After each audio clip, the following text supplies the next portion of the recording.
Bonsoir à tous et bienvenue au sein de cet espace d'échange et de débat. De nos jours, il paraît de plus en plus difficile d'afficher ses convictions et pour aller plus loin, de pouvoir afficher aussi sa différence à travers son opinion. Dans les lieux d'échange formels ou informels, très souvent, telle une litanie, les uns et les autres disent « je préfère me taire, je n'ai rien à dire ». Les récents événements le démontrent, la vaccination en lien avec la crise sanitaire, le choix du candidat pour les dernières élections présidentielles par exemple. Le concept même de cette émission vient bousculer le fait qu'on ne peut pas dire ce que l'on pense si l'on est minoritaire sur un sujet, sur une vision, et que le débat ne peut s'enrichir qu'à travers une pluralité d'opinions. J'entends par là des opinions divergentes. Avant de vous annoncer le thème, permettez que je fasse un retour sur l'émission de mardi dernier où j'ai eu à recadrer un téléspectateur qui n'a eu de cesse ou qui a invectivé l'un de nos intervenants. Je rappelle que le principe de cette émission fait appel au bénévolat de ceux et de celles qui viennent, qui sont en plateau. Par ailleurs, peu importe l'invité ou la personne présente, il a le droit au respect. Et je dis peu importe l'invité ou la personne présente. Nous avons ici des personnes courageuses et je peux vous assurer qu'il est très difficile d'avoir des gens qui acceptent de participer à cette émission sans langue de bois. Je sais que vous êtes nombreux à apprécier cette émission Que les choses soient dites et nous vous en remercions. Néanmoins, je serai dorénavant rigoureuse et intransigeante lorsqu'il y aura des invectives à l'endroit des invités. Malheureusement, nous sommes contraints de ne plus récupérer des appels avec des numéros anonymes et d'interrompre systématiquement les interventions qui n'iraient pas dans le sens du respect de l'autre. Je vous remercie de votre compréhension en précisant que tout cela n'enlève en rien la possibilité que vous avez de ne pas être d'accord avec nos intervenants, ceux qui sont en plateau, de le dire, ou ceux qui appellent, de le dire, d'argumenter, de donner votre opinion, mais surtout dans le respect de l'autre. Et c'est vrai que ce n'est pas monnaie courante au sein de cette émission, mais j'ai eu à faire ce recadrage puisque je sais que là aussi, vous qui êtes sur les réseaux sociaux avez eu à commenter, être pour, être contre le fait que ce téléspectateur puisse dire certaines choses, etc. Mais je pense que pour la survie de cette émission, il est vraiment indispensable de garder le respect des uns et des autres, puisqu'un jour, j'aurai une émission Que les choses soient dites, sans invité, parce qu'ils auraient décidé de rester plutôt à la maison. Donc, voilà. Et bien sûr, j'ai eu à choisir avec les autres, avec l'accord des autres, puisque le choix des thématiques est soumis systématiquement au noyau dur de cette émission. Donc, j'ai eu à leur proposer un thème pas comme les autres, et qui est en lien avec tout ce que je viens de dire. Mon opinion n'est pas celle des forces en présence. Quel risque? Je répète, mon opinion n'est pas en adéquation, je dirais, n'est pas celle des forces en présence. Donc, quel risque? Voilà, et vous aurez à nous appeler à partir du numéro que vous connaissez certainement, mais qui s'affichera sur l'écran de votre téléviseur, de nous donner votre avis, votre opinion sur ce thème qui a été choisi spécialement pour vous. Evita, Harry et bientôt Samuel, merci d'être sur ce plateau. Merci de venir chaque mardi pour justement débattre avec les uns avec les autres, mais aussi avec les téléspectateurs qui nous appellent. Est-ce que ce thème vous inspire? Mon opinion n'est pas celle des forces en présence. Quel risque? Est-ce que lorsque je vous l'ai proposé, ça vous a inspiré ou est-ce que vous avez dit, ou surtout, il faut vraiment que je puisse réfléchir à tout ce que j'ai à dire. Ben en fait, déjà, je veux dire, la façon dont la question est posée porte elle-même en elle-même la réponse, puisque quel risque? Et ça veut bien dire que c'est ça qui est terrible, c'est qu'on puisse se demander, voilà, exprimer les risques. Normalement, il ne devrait pas y en avoir, puisque nous sommes dans une démocratie et que le socle même de la démocratie, c'est la liberté d'expression. Donc, logiquement, le fait d'avoir exprimé une idée, une opinion, ne devrait pas entraîner des risques et on ne devrait donc pas se poser la question. Si on se pose la question, c'est parce que justement, il y a un risque et qu'il y a une énorme hypocrisie, en fait. Dans les dictatures, c'est très manichéen. En plus, il y a des hiérarchies dans les dictatures. Toutes les dictatures ne sont pas uniformes. Mais c'est vrai que dans les dictatures, en général, la première chose qu'on attaque, c'est la liberté d'expression, l'impossibilité de dire ce qu'on pense, de critiquer le gouvernement, etc. Alors on dit en démocratie, par contre, il n'y a pas de problème, vous pouvez dire ce que vous voulez dans une émission, dans la rue, en manifestant, etc. Et pourtant, il y a un risque aussi, et je pense qu'il faut le dire. Alors, on ne va pas souvent vous sanctionner pour ce que vous avez dit, mais il faut savoir que vous serez affaibli, attaqué pour d'autres choses. Et c'est ça où c'est très, très hypocrite. C'est-à-dire que, par exemple, vous dites, voilà, je ne suis pas d'accord avec le gouvernement pour sa politique, par exemple, d'obligation vaccinale. Mais on ne va pas vous sanctionner pour ça. Mais on peut vous attaquer sur d'autres plans. On pourra vous attaquer sur des plans, on va vous chercher peut-être des problèmes judiciaires ou autres. Et apparemment, ça ne touche pas le fait que vous ayez à un moment donné exprimé une idée contraire. Donc c'est ça qui est intéressant, c'est comment cerner vraiment et démasquer justement toute l'hypocrisie de certains pays dits démocratiques. Donc moi je dis normalement il ne devrait pas avoir de risque, mais il y en a. Alors en Guadeloupe, le pays est petit. Et je dirais franchement que, puisque c'est ce qui a été, j'ai noté, hein, notamment on a pris comme exemple les problèmes de vaccination, les problèmes d'élection. Les dernières élections présidentielles. Je dirais que personnellement, je n'ai pas compris, et jusqu'à présent, je ne comprends pas la violence qu'il y a eu entre les pro-vax, ce qu'on a appelé les pro-vax, et les anti-vax. Là, jusqu'à présent, je n'arrive pas à comprendre qu'on soit... Parce que le débat, c'était le problème de l'obligation vaccinale. Doit-on obliger les gens à se faire vacciner? Et est-il juste que l'on suspende les soignants et qu'on les prive de toute ressource, etc. C'était ça le débat. Maintenant que nous soyons pro-vax ou anti-vax, c'est parce qu'on a fait le choix d'entendre de manière plus bienveillante un certain nombre de scientifiques qui vous disent qu'il n'y a pas de danger et ça vous protège. Maintenant, évidemment, on revient de plus en plus, puisqu'on découvre de plus en plus certaines faiblesses du vaccin. Mais c'était ça le débat. Détresse respiratoire, pas de problème, vous êtes vacciné, vous n'aurez pas. Maintenant, on dit que c'est possible. Et ceux qui disaient, oh là là, moi j'entends des scientifiques dire, attention, ça baisse le système immunitaire, votre système naturel, donc on verra les effets dans 2 ans, 3 ans, etc. Mais nous ne sommes pas scientifiques jusqu'à preuve du contraire. Donc chacun, ceux qui ont décidé d'être vaccinés, ont pris le risque. Ils savent qu'il peut y avoir, ils ont entendu un son de cloche, ils savent qu'il y a un risque quand même, peut-être demain, mais ils prennent le risque. Moi, dans ma famille, beaucoup de gens sont vaccinés. Ben, ils disent franchement, j'ai pris le risque. Parce que je ne sais pas, je ne suis pas scientifique, j'entends 2 sons de cloche. Bon, ben, j'ai pris le risque.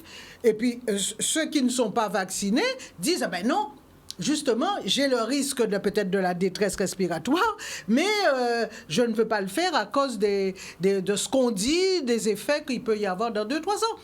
Donc, sincèrement, je n'ai pas compris qu'on soit arrivé à traiter de traître quelqu'un comme l'Ukrainette, quand même, traite à la patrie, etc. Moi, j'avoue que j'ai rien compris. Où est le lien entre le nationalisme et le fait d'être vacciné? J'avoue que j'ai pas compris. Menaces de mort.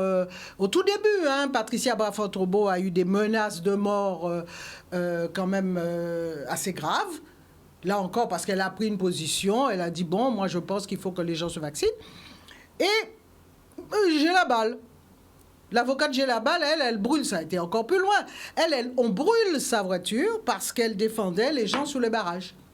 Et qu'on considérait que les gens sous les barrages étaient des antivax. Donc je veux dire, on est jusqu'à présent, et j'aurais bien aimé qu'on m'explique ça. Comment nous avons pu, nous, dans un si petit pays, où nous avons l'habitude de faire cohabiter des idées contraires, comment est-ce possible qu'on soit passé à cette violence, et qu'elle soit verbale, ou le fait d'injurier.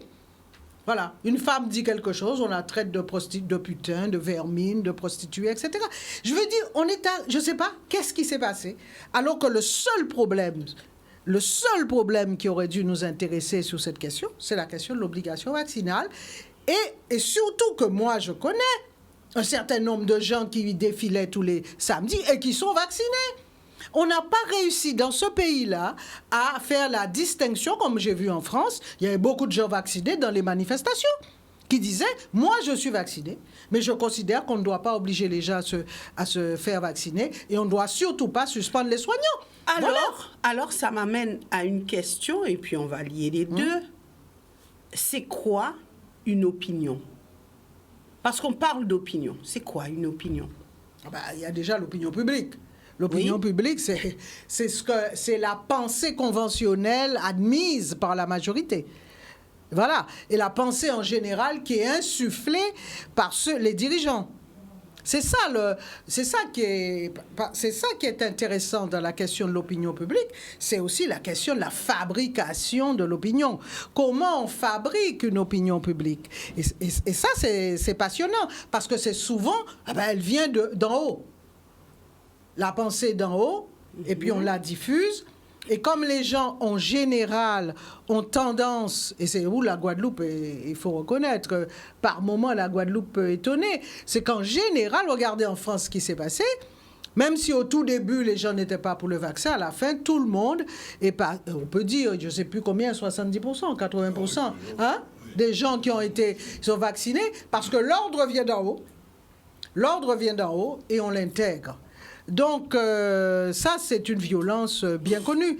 Mais on intègre parfois des intérêts, on fait des choix et on intègre un certain nombre d'idées qui sont contraires, qui sont peut-être parfois contraires, je ne parle pas de la vaccination, là, qui sont parfois contraires à vos propres intérêts, qui sont l'intérêt des dirigeants, qui correspondent à l'intérêt des dirigeants, et que, justement, en bas de l'échelle, qu'on intègre comme si c'était qu'on intègre comme si c'était ses propres opinions. Alors, c'est ça l'opinion publique, et l'opinion individuelle, c'est le sentiment individuel, comment dirais-je, mais qui est souvent se nourrit de l'opinion publique. D'accord. Harry, alors sur les deux mêmes questions. Non, mais c'est intéressant, parce que Evita vient d'attaquer un problème qui, comme elle-même, depuis cette période, je ne cesse de réfléchir sur ça et je ne comprends pas ce qui s'est passé.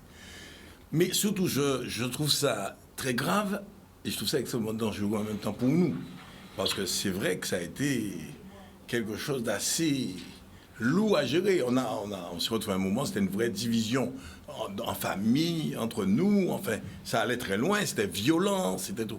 Alors, sous ce plan-là, c'est vrai que pour moi, ça a été l'expérience la plus lourde à gérer depuis mon existence, parce que je n'ai jamais vu la population guadeloupéenne autant divisée, mais avec autant de violence. Voilà. Mais ça a été quelque chose d'invraisemblable. Moi, je n'ai pas compris. Hein? Comment? J'ai pas compris, parce qu'effectivement, nous, en Guadeloupe, on a... Alors là, ce qui est intéressant en particularité, c'est que, finalement, c'est vrai qu'en France, il y a un système qui fonctionne de façon habituelle. Bon, maintenant, il y a plusieurs libertés, réseaux sociaux, tout ça, ça multiplie les choses. Mais en tout cas, le français avait une façon de fonctionner très structurée. Les décisions viennent d'en haut, ça descend et chacun assume, chacun respecte. Bon, conclusion, finalement, chacun fonctionne dans ce système-là et chacun prend ses responsabilités. Mais quand je dis ses responsabilités, d'exécuter ce qu'on a dit. Une chose qui m'a beaucoup frappé, moi je dis aujourd'hui, quand je voyais des grèves en France, on dit la grève de la RATP, je vous dis ça, ça me surprenait, mais les gens se lèvent à 3h du matin, mais ils se débrouillent pour aller travailler. Ils partent de leur banlieue, ils marchent, enfin, c'était quelque chose d'assez aberrant. Enfin, là, pour moi, je trouvais ça extraordinaire parce qu'ils marchaient, ils se débrouillaient, mais ils allaient travailler et ils rentraient à 9h, 10h du soir parce que c'est comme ça, ils doivent aller travailler. Point. Bon. La RATP est en grève, mais ils doivent aller travailler. Et on a vraiment eu, on a toujours ce système-là. Et c'est vrai qu'avec le problème du vaccin, je pense qu'au début, les Français étaient aussi réticents que nous, mais ils se sont alignés. Ils se sont alignés, bon. Mais alors, il y a plusieurs raisons. Moi, ici, il y a des gens, beaucoup de gens ont été vaccinés. Moi, j'ai été vacciné. J'ai besoin de voyager. Premièrement, j'ai besoin de voyager. Donc, ça me facilitait les choses parce que moi, je n'allais pas rentrer dans des histoires. Mais c'est vrai que j'avais le sentiment que j'ai pris un risque quand j'ai été me faire vacciner. Bon, j'ai attendu quelques jours pour voir si ça se passe bien. Il y a des allergies à tout. Et je pense, j'ai entendu, et je crois que c'est vrai, il y a des gens qui sont morts en ayant pris le vaccin. Et il y a des gens qui meurent en prenant l'avion. Mais je voyage. On voyage, nous prenons l'avion. Et c'est ça qui a été problématique. Et là, je rejoins bien Evita parce qu'elle a mis le doigt sur le truc. On était dans une affaire où, qu'on le veuille ou non, il fallait débattre, il fallait discuter. Et je dirais, chacun devait apporter à l'autre, sans a priori, ses informations, pour qu'on essaie de trouver une solution qui semble la plus juste et la plus sûre. Au lieu de ça, on a fait des guerres, chacun dit, j'ai la vérité et toi, t'es un imbécile. Et on est parti dans ce truc complètement débile. Et imaginez qu'à l'époque, je me retrouve en train de lire le bouquin de Barack Obama. Et je tombe sur un truc, je me suis dit, messieurs, heureusement qu'on ne parle pas du bouquin de Barack Obama. Je tombe sur un moment où Barack Obama se retrouve avec un virus à l'époque, là, en 2009, 2011. Il y avait un virus qui attaquait le monde et il fallait prendre des décisions. Et donc, il est un peu gêné. Donc, il rassemble des gens dans son environnement, dans son gouvernement, etc. Bon, il cherche des solutions. Mais il dit dans son bouquin, quand il analyse, il remonte un peu dans l'histoire et il voit qu'en 1976, Ford, il allait avoir des élections dans 6 mois. Il y a un virus qui est arrivé à l'époque et il a vite fait. On a trouvé un vaccin, il a vite fait de lancer le vaccin, d'imposer le vaccin aux États-Unis. Et finalement, on a découvert, quelques temps après, que le vaccin a fait plus de morts qu'il a sauvé de monde. Non, mais et Barack Obama n'a pas écrit ça pendant la période de Covid. Son livre a été écrit avant Covid. Mais je ne sais pas, quand j'ai lu ça, je l'ai relu. J'ai dit, mais c'est un truc de fou. Le gars a été président des États-Unis. Et il dit qu'il y a un président qui impose un vaccin qui a tué plus de monde qu'il n'en a guéri, qui a mis à l'abri. Donc, il est évident que ça demandait débat, ça demandait argumentation, ça demandait... Tout simplement, personne n'avait la vérité absolue là-dessus. Mais, finalement, et là on revient sur le thème de notre débat de ce soir, il y avait des gens qui n'osaient pas dire qu'ils sont vaccinés. Oui, il y avait des gens qui n'osaient pas dire qu'ils ne sont pas vaccinés. Il y avait des gens, mais les gens avaient une peur bleue de parler de ça. Alors on est arrivé à un moment où il valait mieux ne pas parler de ça si on ne veut pas se faire invectiver ou si on ne veut pas avoir des histoires. C'était un truc de fou, alors qu'il fallait que chacun apporte ce qu'il sait et qu'on en débatte. C'était un débat à avoir. Moi, je sais que, je dis toujours, nous avons eu l'émission ici. On a commencé sous ces soirs d'accent par une émission ici. Je me souviens, je m'étais fait invectiver par quelqu'un, un médecin qui m'avait dit que j'étais égoïste parce que je ne voulais pas protéger les gens autour de moi, mes proches, etc. Parce que j'ai dit, j'attends. J'ai dit, le vaccin, j'attends que les gens les plus fragiles le prennent. Moi, je me déciderai plus tard. Il m'a dit que j'étais égoïste. Quand il avait dit ça, ça voulait dire qu'il avait la certitude que si j'étais vacciné, je protégeais les miens. Aujourd'hui, on a démontré que c'est pas vrai du tout. Oui, donc ça, c'est choquant, parce que c'était bidon. Et plein de gens étaient se faire vacciner en pensant que ça permet de protéger c'est pas vrai. Ce n'est pas vrai du tout. Alors, donc, vous voyez, il n'y a pas de vérité, il n'y a pas eu de vérité absolue. C'était complètement idiot de se faire la guerre. Surtout à cette violence-là. Voilà, donc nous reviendrons d'ici quelques instants sur notre thème, un thème fort et où vous aurez vous aussi votre mot à dire. Donc, mon opinion n'est pas celle des forces en présence. Quel risque? Et puis, il y a Samuel qui est avec nous. Et nous reviendrons avec lui d'ici quelques instants puisque nous marquons une courte pause. Voilà, donc je reviens avec vous avec ce thème. Mon opinion n'est pas celle des forces en présence. Quel risque? Alors, quel risque au pluriel?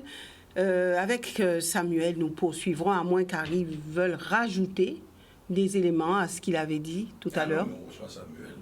Donne J'aimerais bien que, pour me mettre dans Car j'ai pas entendu l'introduction, oui. pour me mettre un peu dans l'ambiance, j'aimerais bien entendre ce qu'il a dit. D'accord. Donc, Harry va... Ah oui. Bon, alors, non, c'est parce que c'est vrai que là, aujourd'hui, je pense qu'on est de plus en plus pris dans ce genre de situation. Et finalement, surtout, parce qu'avec tous les réseaux sociaux, etc., les gens osent de moins en moins s'exprimer réellement parce que ça part tout de suite. Ça part tout de suite dans tous les sens et on se fait traiter tout de suite. On est attaqué sur sa vie privée, on est attaqué sur ceci, on est attaqué sur cela. Alors, est-ce que les divergences, en tout cas d'opinion, portent sur des valeurs, sur des objectifs, sur des moyens? Sur quoi portent ces divergences? Normalement, on a pris deux exemples. L'exemple de la vaccination, alors pro-vax, anti-vax. L'exemple des élections présidentielles aussi, où les gens ont préféré ne pas afficher leur avis, leur conviction. Et il y en a d'autres, hein, encore. Oui, tout à fait. Donc, mais sur quoi porte cette divergence? C'est quand même intéressant, parce que, enfin, intéressant. C'était même très inquiétant. Mais c'est vrai que le débat sur la vaccination, c'est qu'à un moment, j'avais l'impression qu'on traitait des gens de pro-gouvernement. On était pour le gouvernement si on était pour la vaccination, et on était résistant guadeloupéen si on était contre la vaccination. C'était un truc de fou. C'était quelque chose de fou, ça n'avait rien à voir. Mais ça a pris vraiment de l'ampleur. Celui qui est contre la vaccination, il était un résistant. D'ailleurs, c'est à ce moment-là que j'ai entendu, en son guadeloupéen, d'Ubut. Parce qu'on n'a pas vacciné. Ah, je me suis dit, on est mal barré là. Je me suis à l'époque, je me suis dit, waouh, on est mal barré. Parce que là, c'est quand même, un minimum, c'était quand même de savoir quand même faire cette différence. On était sur un choix qui était purement médical. Point. Et c'était un avis médical. Moi, à mon avis, et c'est ça qui est dommage aussi, parce que la presse a joué beaucoup un rôle dans cette affaire-là. Parce que c'était un débat scientifique. Comme tu as dit tout à l'heure, c'est un débat médical. Moi, je ne suis pas médecin. Oui, mais on a beau dire la presse a eu un rôle à jouer là-dedans. Mais quand tout le temps qu'on regarde une émission... Oui, mais quand on voit aussi que sur les réseaux sociaux, il y a tout et n'importe quoi qui circulait, les gens ne savaient plus où mettre la tête. Donc là aussi, et les gens ont donné certainement plus de crédit à ce qui circulait sur les réseaux sociaux que ce qui se disait dans les médias traditionnels, en tout cas les télés. Le problème des médias, voilà, les médias traditionnels, je suis désolée, mais les médias traditionnels, prenons les médias, disons, prenons le cas de Guadeloupe Première, ils ont vraiment... fait une émission, l'émission d'ailleurs que j'ai vue en replay avec Zozio et tout ça, qui était d'ailleurs toute seule face à un professeur de médecine, à un médecin urgentiste et tout ça. C'était vraiment une émission pro-vax. Hein. Ça, c'était...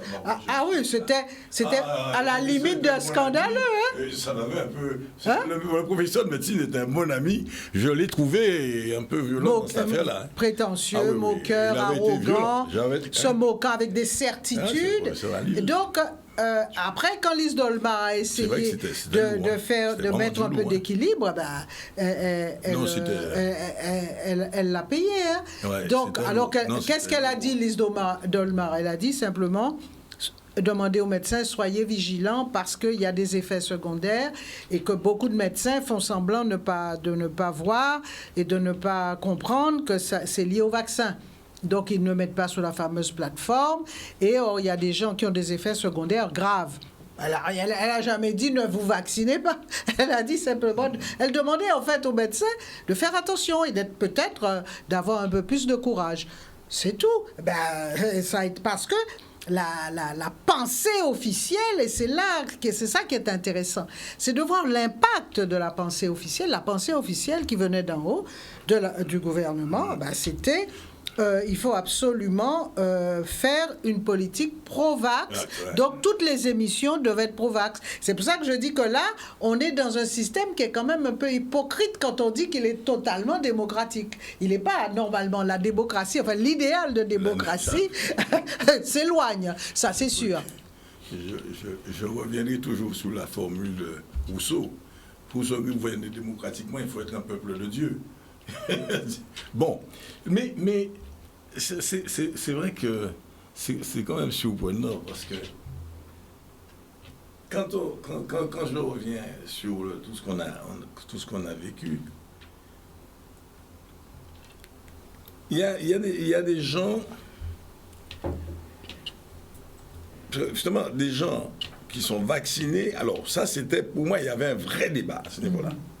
Les gens vaccinés, on défilait avec des gens non vaccinés parce qu'ils disent qu'on n'a pas le droit d'interdire, d'empêcher, d'obliger. Bon. Et vous savez, même là, j'avais un problème par contre. Et je me suis posé souvent la question.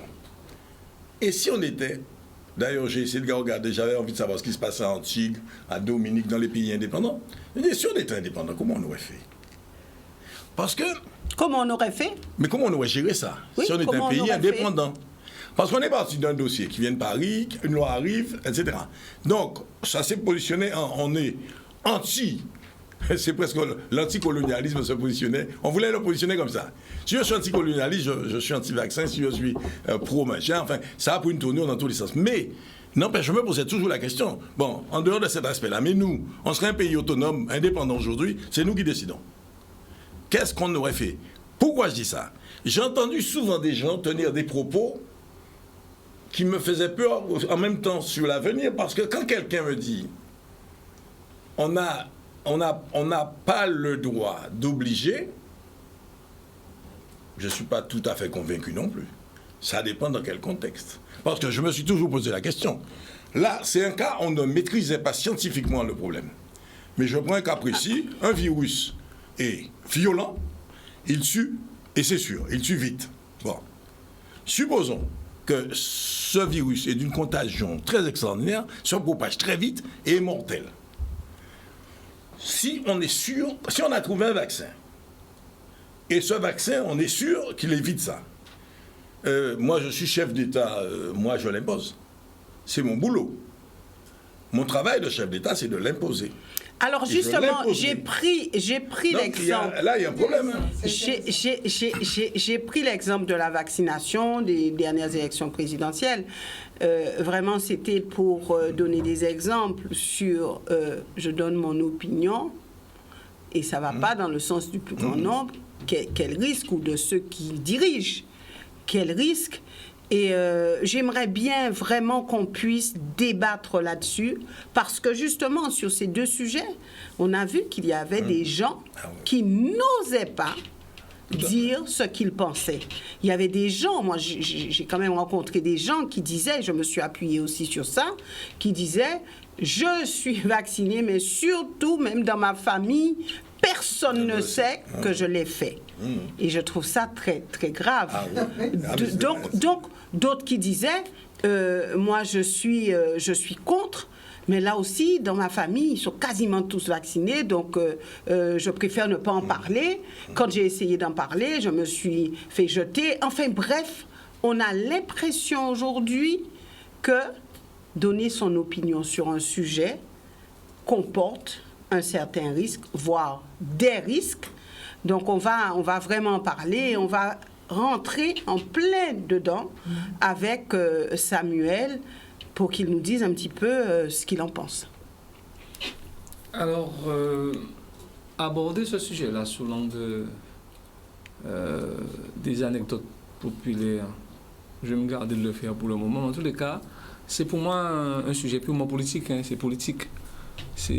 Ça relève depuis la civilisation, lorsqu'on parle de civilisation, donc l'organisation de la cité, l'expression de dire ce qu'on protéger toute forme d'expression, de pensée, le fait de choisir sa religion, le fait d'être libre de circuler, tout ça, c'est quelque chose qui est garanti par la Constitution. On a le droit, l'expression, c'est quelque chose qui la est... liberté d'expression. La liberté de l'expression, c'est garanti, c'est quelque chose d'inaliénable. Donc, quelque part, j'ai envie de dire, si on n'a pas envie de faire marche arrière, dans le temps, en tous les cas, c'est quelque chose à protéger, mais protéger vraiment jalousement, puisqu'on ne peut pas se permettre aujourd'hui ce qu'on a de plus que les animaux, c'est le langage, la parole, le fait d'échanger. Et je ne sais plus qui disait, je n'aime pas vos idées, mais je ferai tout pour que vous puissiez, en tous les cas, les faire passer, puisque c'est ça le sujet. Et c'est vrai, avant de sortir de ce cadre-là, je pense qu'il est important de le rappeler. On a peut-être la démocratie dans laquelle on vit, c'est la moins pire. J'ai envie de dire, c'est le régime, l'un des meilleurs régimes quand même, parce qu'on n'a pas connu mieux.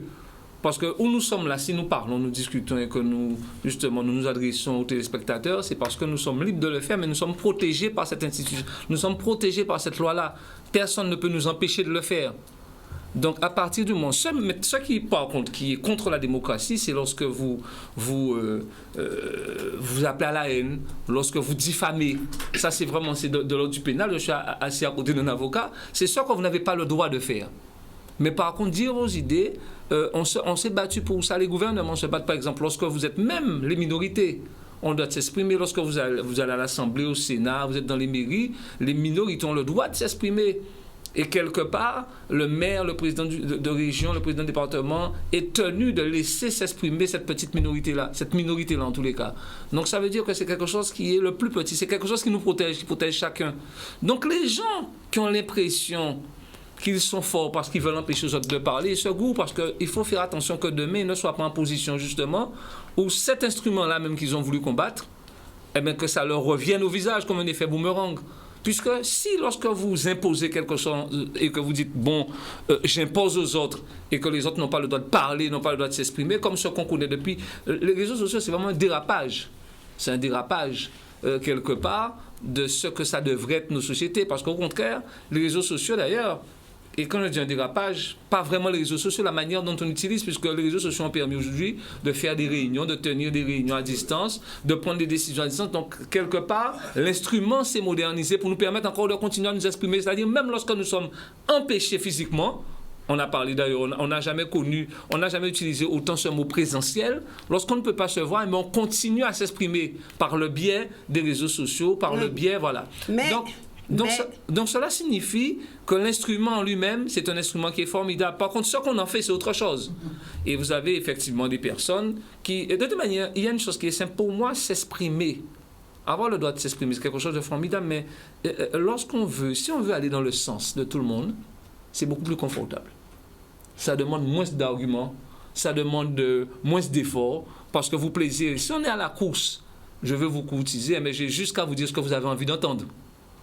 Et là, je n'ai pas de problème avec vous. Par contre, si je vous dis, je parle d'un principe, on parle par exemple de possibilité, Dieu existe, alors possibilité en philosophie de non-existence de Dieu, possibilité d'existence, il faut qu'on puisse parler, même si vous êtes un croyant et que moi je ne le suis pas.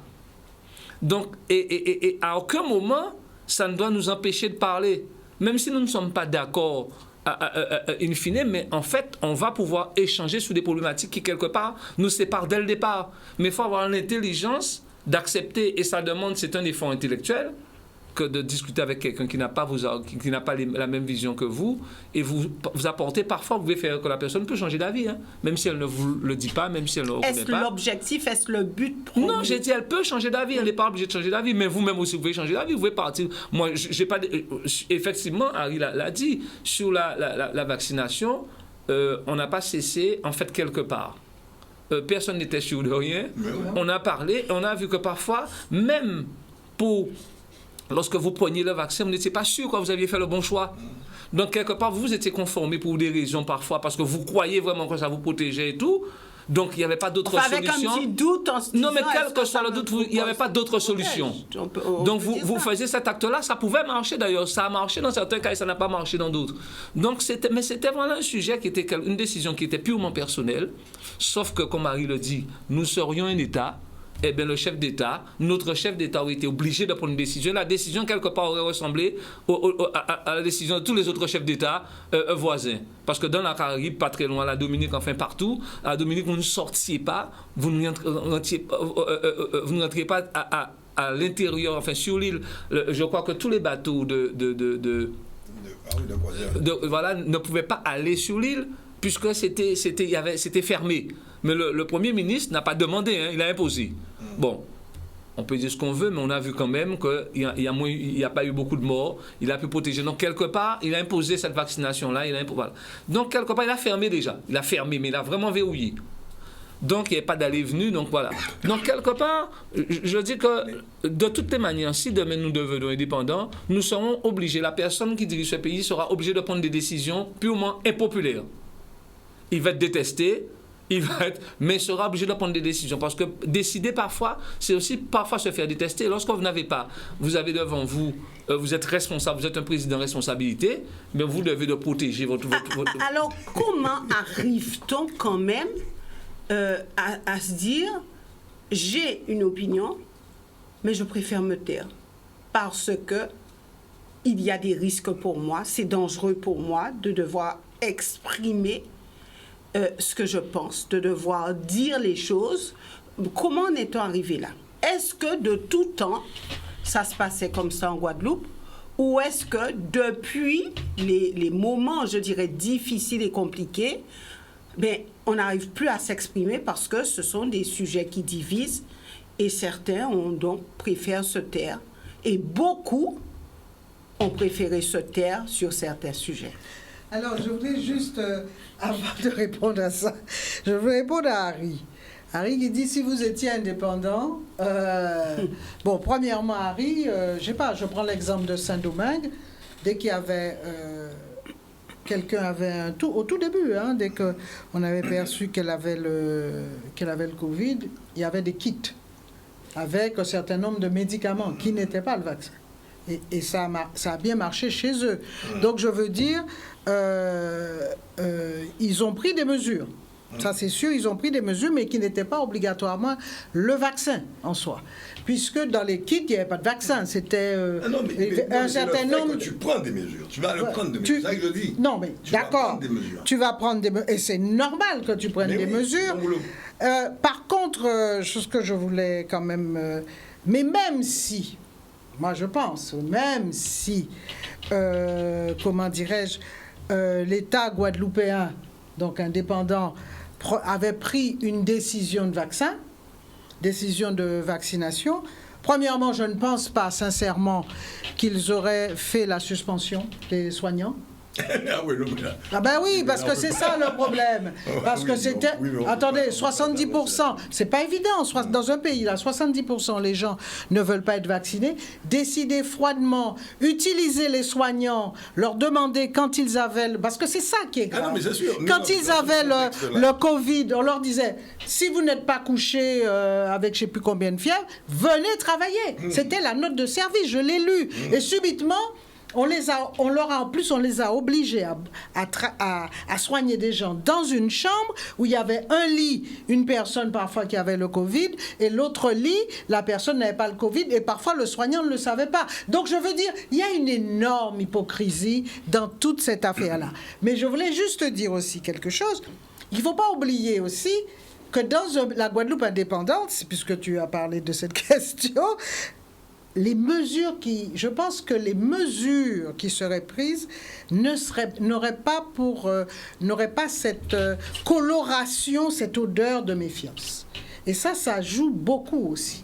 Parce que on a affaire, qu'on le veuille ou non, les Guadeloupéens savent que c'est un État qui est capable, froidement, ce qu'ils n'ont jamais fait chez eux, un produit interdit, après 20 ans de retard par rapport aux États-Unis et autres, on interdit un produit, et qu'est-ce qu'on fait?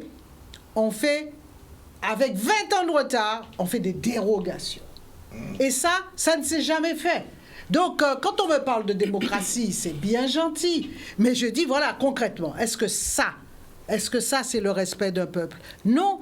Donc, il ne faut pas oublier, je veux dire, il faut savoir qu'il y a une succession de faits, de phénomènes qui expliquent quelque chose. Donc, moi, je dis, la Guadeloupe indépendante, c'est sûr, peut-être qu'ils auraient pris, comme la Saint-Domingue, ils auraient donné un kit immédiatement aux gens. Parce que qu'est-ce que la France a fait? La France a dit Doliprane. Excusez-moi, hein. Doliprane. Alors, je ne sais pas s'ils étaient si avancés que ça, hein, quand les gens avaient le Covid, Doliprane. Et après, si vraiment vous vous sentez mal, et la plupart du temps, le professeur Bernard l'a dit de Tours, il a dit la plupart des gens que j'ai vus arriver, ils arrivaient trop tard. Donc, je veux dire, il n'y a pas eu une politique en Guadeloupe qui fait qu'on a pu vraiment avoir confiance dans ce qui se passait. Mais, alors, mais il faudrait remettre ce débat. Est-ce qu'on n'est pas... Parce que là, on brode autour du sujet, mais j'ai bien peur qu'on s'éloigne du sujet. Non, on ne brode pas. C'est Harry qui a dit ça, je voulais répondre. C'est important de revenir dans l'expression de, voilà, pour la question posée, hein, parce que là, il ne faut pas qu'on reparte sur le débat de... Non. Ah oui, mais ce qui a été dit, je suis désolée.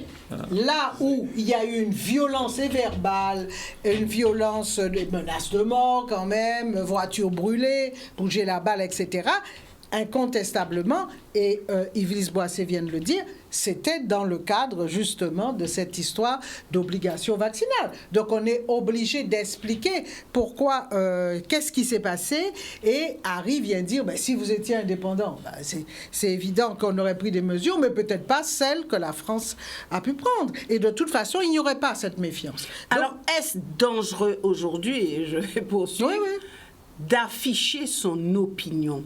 Est-ce que c'est nouveau avec ce qu'on a vécu, ce qu'on a subi, ou est-ce que c'était quelque chose quand même qui était quelque part pas vraiment enfoui, où les gens déjà n'osaient pas s'exprimer librement, ou est-ce que c'est nouveau? Mais maintenant, on n'ose plus dire. On se tait.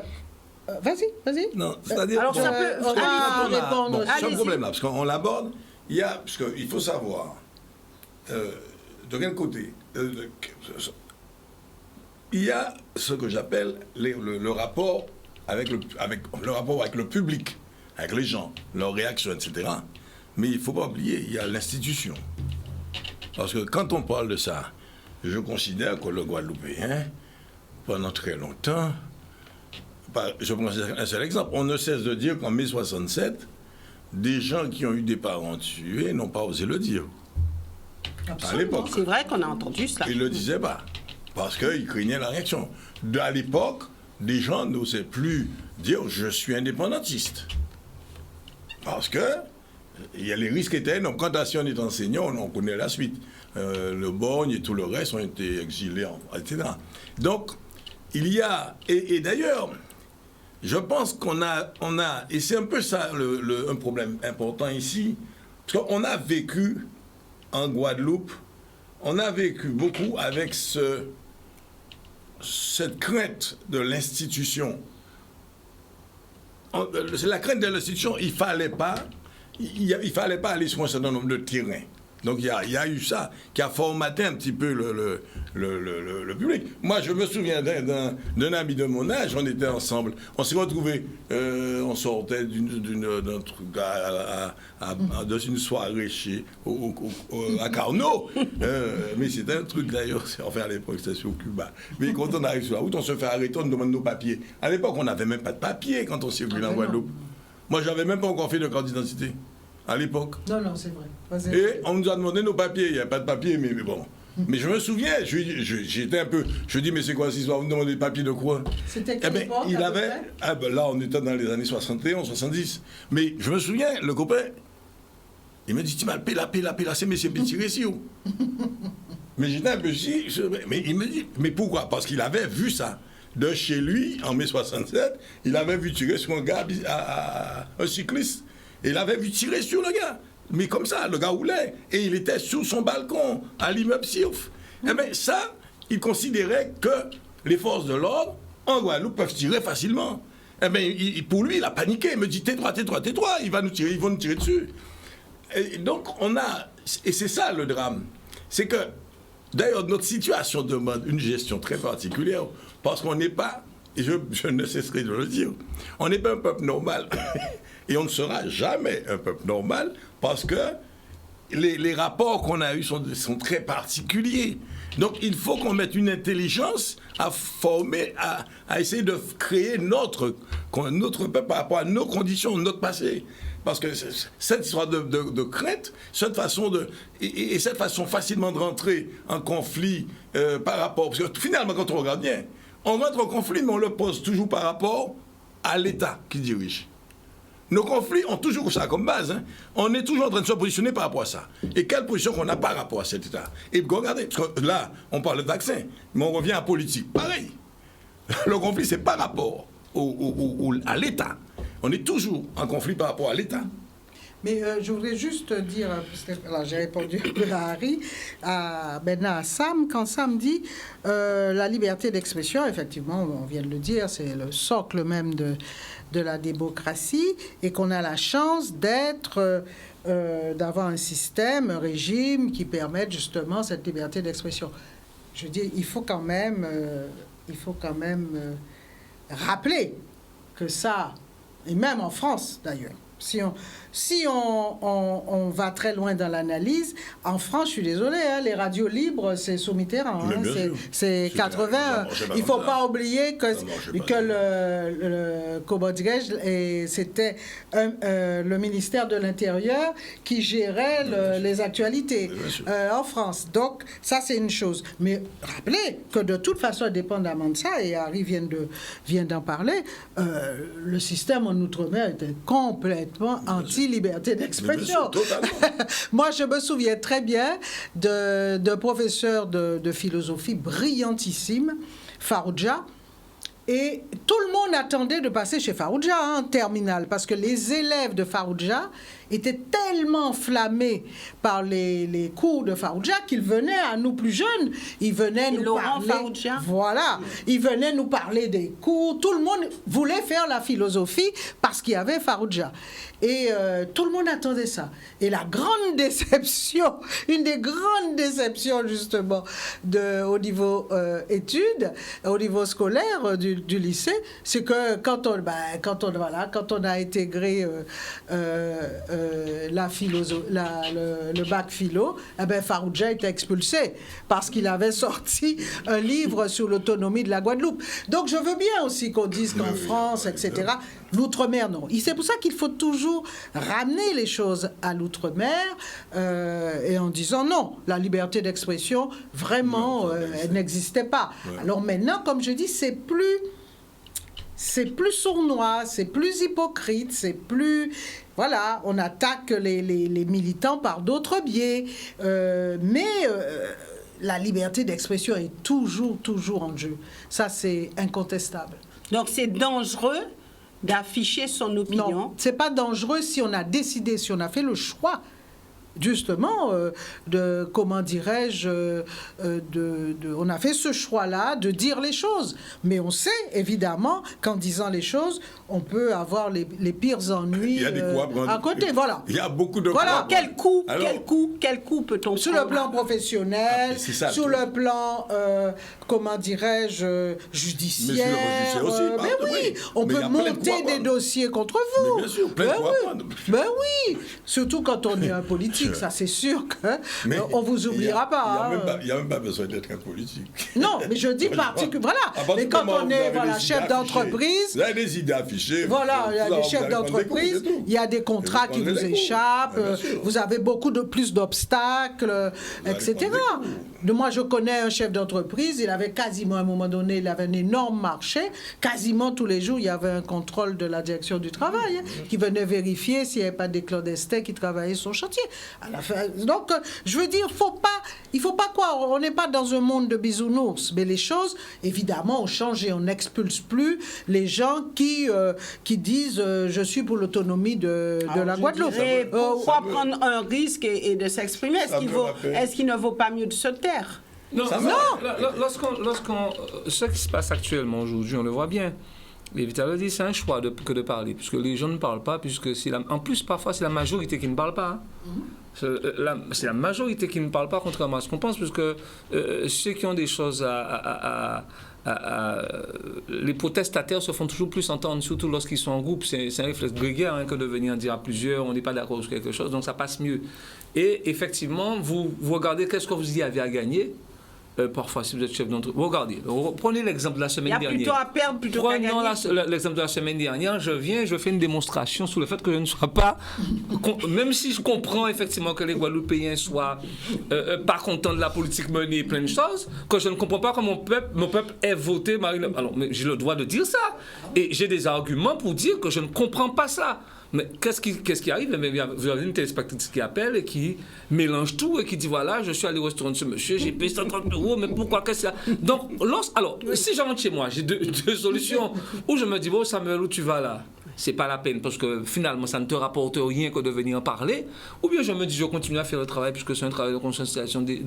On fait une émission, les gens nous écoutent, donc ça permet de comprendre, de décortiquer un certain nombre de choses. Ça crée débat. Ça crée débat. Mais tout de suite les gens confondent. Et c'est même ces personnes-là qui vous disent parfois que la France n'est pas un pays démocratique. Donc c'est là. Ou qui disent tous des lâches. Et c'est là, par contre, la petite différence avec Evita, je ne fais pas la même analyse, c'est là, c'est pas que la France ne soit pas un pays démocrate. C'est comme si on vous donnait la liberté d'entreprendre. Je discutais avec un copain ce soir, la liberté d'entreprendre. Vous avez la liberté d'entreprendre, mais ce n'est qu'un outil, vous pouvez ne pas l'utiliser. Hein. Par contre, lorsque vous voyez un tel à monter son entreprise a réussi, vous ne pouvez pas vous dire oui, mais moi, pourquoi j'ai rien, mais si vous n'avez rien fait pour ça. Donc, lorsqu'on vous donne un outil, vous êtes libre de l'utiliser ou pas. La démocratie est un fait. Nous sommes, encore une fois, on n'a pas trouvé mieux. Tous ceux qui pensent que la démocratie n'est pas un bon régime, on a une seule chose à faire, c'est de regarder les peuples autour de nous. Je regardais encore la semaine dernière, c'est fou ce qu'on regarde lorsque vous êtes en Chine, de voir comment les gens sont traités, parce que les gens ont un petit souci. Il y a 1 ou 2 cas dans un quartier, et on vous fait voir comment, mais les policiers sont très, très agressifs. Donc, si vous voulez, moi, mon souci aujourd'hui, c'est de dire oui, de toutes les manières, il y a forcément toujours, rien n'est noir, rien n'est blanc. Mais par contre, nous sommes dans un système qui vaut ce qu'il vaut, il y aura des dérapages, mais il faut nous-mêmes, qui sommes des Guadeloupéens, il faut qu'on regarde comment que nous agissons. Parce que c'est vrai qu'aujourd'hui, comment je vais dire, lorsqu'il y a, vous regardez bien, lorsque les discussions de salon, parfois les discussions les plus sincères sont les discussions de salon. Pourquoi? Parce que les gens savent que là, on est entre amis, on peut tout dire. Vous prenez ces mêmes personnes-là qui ont une opinion sur quelque chose aujourd'hui, vous les mettez à la télé le lendemain, ils n'ont plus le même discours. Pourquoi? Parce qu'ils sont dans une phase de conquête des téléspectateurs, ils ne veulent pas se faire. Moi, j'ai entendu la semaine dernière, même ici, un universitaire dire des choses avec lesquelles je ne suis pas d'accord. Enfin, je ne suis pas d'accord avec ce qu'il a dit. Mais il faut avoir le courage de dire je ne suis pas d'accord et voilà pourquoi je ne suis pas d'accord. Mais les gens, une fois que vous dites ça, ils vous prennent en. Ça ne devrait pas se passer comme ça. On doit avoir le courage de ses opinions. Parce que il faut utiliser la liberté qu'on vous donne de vous exprimer. Alors aujourd'hui, vous êtes protégé par cette liberté-là. Oui. Il y a des gens qui n'osent pas s'exprimer et qui disent, moi, je me tais. Parce que alors, dans les familles... ça sera tous contre moi, donc je préfère me taire. Non, dans les familles, Blise, alors, il y a un autre phénomène. Il y a un autre phénomène. Comment? Il y a des gens qui ont une règle. Il y a des gens, on ne parle pas en période pour l'électorat, les gens, ça, il y a des familles, on ne parle pas de ça. Il y a des familles qui parlent. La différence dans les familles, c'est que vous avez des familles où vous avez une ascendance. Ça, pour moi, c'est encore un autre problème. Vous avez dans les familles, parfois, vous avez 5, 6, 7 membres de la famille, et vous avez une personne qui a une ascendance sur tout le reste de la famille. C'est-à-dire quand cette personne a dit quelque chose en général, tout le monde va dans sa direction. Parfois, les autres membres de la famille vous disent, à peine la peine d'en parler encore, parce qu'ils savent que c'est ce frère-là qui sera écouté, c'est cette sœur-là qui sera écoutée. Ça, pour moi, c'est encore notre phénomène, parce qu'on ne peut pas avoir peur de parler dans sa famille, ce n'est pas vrai. On parle dans ça, d'ailleurs, c'est dans les familles qu'on discute. Mais parfois, on peut ne pas prendre, j'ai envie de dire, part à la décision, parce que si vous aviez fait 10 propositions et que aucune n'a été je vais dire acceptée, que c'est votre frère ou votre soeur qui a toujours l'habitude de dire comment les choses doivent marcher, et c'est comme ça que ça fonctionne, eh bien forcément, eh bien vous aurez tendance à ne pas vouloir parler. Mais ça, pour moi, c'est autre chose. Mais regardez bien ce qui se passe en Guadeloupe, je vous dis. On prend une très, très mauvaise direction. Parce qu'aujourd'hui, qui commente en Guadeloupe? Vous avez des gens qui n'ont aucun argument, qui ne peuvent pas avoir d'argument pour parler d'un sujet. Qu'est-ce qu'ils font? Ils font que des attaques ad hominem. Ils attaquent les personnes, ils vous salissent, ils parlent de vous, ils disent vos noms, des choses qui sont punies pénalement. Mais c'est ce qu'ils peuvent faire. Et en général, c'est ça que parfois vous avez une partie des Guadeloupéens qui aiment bien ça. Quand un tel a parlé, il a dit... Donc c'est ça. Pour moi, c'est où quelque part, c'est à ce moment-là que je pense que mon peuple, il régresse. Parce qu'avant, vous aviez des rhéteurs, vous avez des gens, vous avez des Roger Thompson, vous avez des... il y avait plein de gens qui parlaient, on était accrochés les coups, on était accrochés à ce qu'ils disaient parce que c'est des gens qui s'exprimaient bien et on avait envie de tenir en deux, d'apprendre. Aujourd'hui, c'est le contraire. Regardez les gens qui ont, quelque part, j'ai envie de dire, qui prennent la parole. C'est pas parce que tout le monde a droit à la parole, mais regardez ceux qui prennent la parole et quel message ils font passer. On est aujourd'hui, je le dis bien, mais je le dis solennellement, on est aujourd'hui dans un discours de haine en Guadeloupe. On est dans un discours de haine, il vous suffit de dire quelque chose, on n'est pas d'accord avec vous, c'est presque une fatwa. Vous n'avez pas le droit parce qu'on demande aux gens de vous attaquer, de vous attaquer lorsque vous sortez de chez vous, de boycotter votre entreprise. On a ce niveau-là. Voilà le niveau aujourd'hui où nous sommes en Guadeloupe. Alors on n'a plus le droit de dire ce qu'on pense. Eh bien, vous venez parce que j'ai entendu quelqu'un, pas plus que la semaine dernière, quelqu'un venir raconter n'importe quoi, mais c'est son habitude de raconter n'importe quoi sur les réseaux. Mais il m'attaque personnellement parce que, mais c'est même pas ce qu'il dit. Mais il m'attaque personnellement parce que ça fait bien d'attaquer quelqu'un qui a un nom, ça fait bien de dire, machin, ça fait... Mais alors, et cette personne-là se gosse de ne pas se faire attaquer. Mais vous allez attaquer qui? Vous allez attaquer qui? Pourquoi faire?